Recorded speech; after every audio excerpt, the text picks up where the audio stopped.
തിരുവനന്തപുരം നഗരസഭാ കൗൺസിൽ യോഗത്തിൽ ഭരണ പ്രതിപക്ഷ ബഹളം. ശ്രീലേഖയ്ക്ക് എതിരായ പോക്സോ കേസിൽ എഫ്ഐആർ നിലനിൽക്കുന്നത് ചൂണ്ടിക്കാട്ടി UDF ആണ് പ്രതിഷേധം ഉയർത്തിയത്. തുടർന്ന് പ്രസംഗിക്കാൻ സമ്മതിക്കാതെ മൈക്ക് ഓഫ് ചെയ്തതിൽ പ്രതിഷേധിച്ച UDF കൗൺസിൽ അംഗങ്ങൾ ഇറങ്ങിപ്പോവുകയും ചെയ്തു. LDFും കൗൺസിൽ യോഗം ബഹിഷ്കരിച്ചു. ഇവിടെ ഈ കൗൺസിൽ യോഗം ആദ്യമായിട്ടൊന്നല്ല നടക്കുന്നത്. മേയർക്ക് പുറത്തു പോകേണ്ടി വരുന്ന സമയത്ത് മറ്റുള്ളവരെ ഇരുത്തി പോയിട്ടുണ്ട്. ഡെപ്യൂട്ടി മേയർ ഇറങ്ങിപ്പോയ ചരിത്രമുണ്ട്. ഈ രാഗി രവികുമാർ ഇരുന്നല്ലേ 5 വർഷം. ഇങ്ങനെ വനിതകളെ അധിക്ഷേപിക്കണ്ട. നഗരസഭയിൽ അവതരിപ്പിച്ച ബഡ്ജറ്റ് തെറ്റായിട്ടുള്ള കണക്കുകളുടെ കാര്യമാണ്.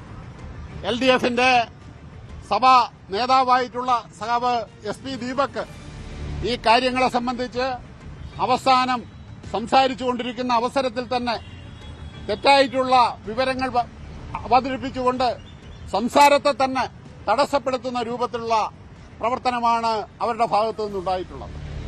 ബഡ്ജറ്റിന്റെ കുറവുകളെ സംബന്ധിച്ചുള്ള യാഥാർത്ഥ്യം വളരെ വ്യക്തതയോടെ സൂചിപ്പിച്ചപ്പോൾ അതിന്റെ കാര്യം മനസ്സിലാക്കിക്കൊണ്ട് അതിൽ നിന്ന് രക്ഷപ്പെടാൻ ചില NDAയുടെ കൌൺസിലർമാർ പെട്ടെന്ന് ഇടപെടുകയും ഇടപെട്ടുകൊണ്ട് പ്രസംഗത്തെ തന്നെ തടസ്സപ്പെടുത്തുവാൻ ശ്രമിക്കുകയുണ്ടായി. അതുപോലെ തന്നെ ഏറ്റവും പ്രധാനമായും സഭയിൽ ആവശ്യപ്പെട്ടത് ഈ ബഡ്ജറ്റ് അവതരിപ്പിച്ച ഡെപ്യൂട്ടി മേയർ സഭയിൽ പല സമയത്തും അവിടെ ഇല്ലാത്ത സ്ഥിതിയാണുള്ളത്.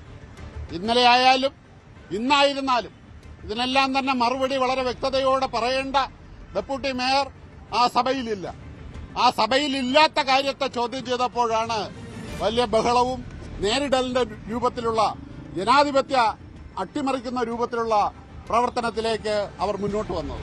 അതിന്റെ ഭാഗമായിട്ടാണ് LDFന്റെ കൌൺസിലർമാർ ഈ സഭ ബഹിഷ്കരിച്ചുകൊണ്ട് ഈ ബഡ്ജറ്റിനെ തള്ളിക്കളഞ്ഞുകൊണ്ട് മുന്നോട്ട് വന്നിട്ടുള്ളതെന്നുള്ള കാര്യം ഇവിടെ സൂചിപ്പിക്കുക. കൂടുതൽ വാർത്തകൾക്ക് News 18 Keralam YouTube channel subscribe ചെയ്യുക.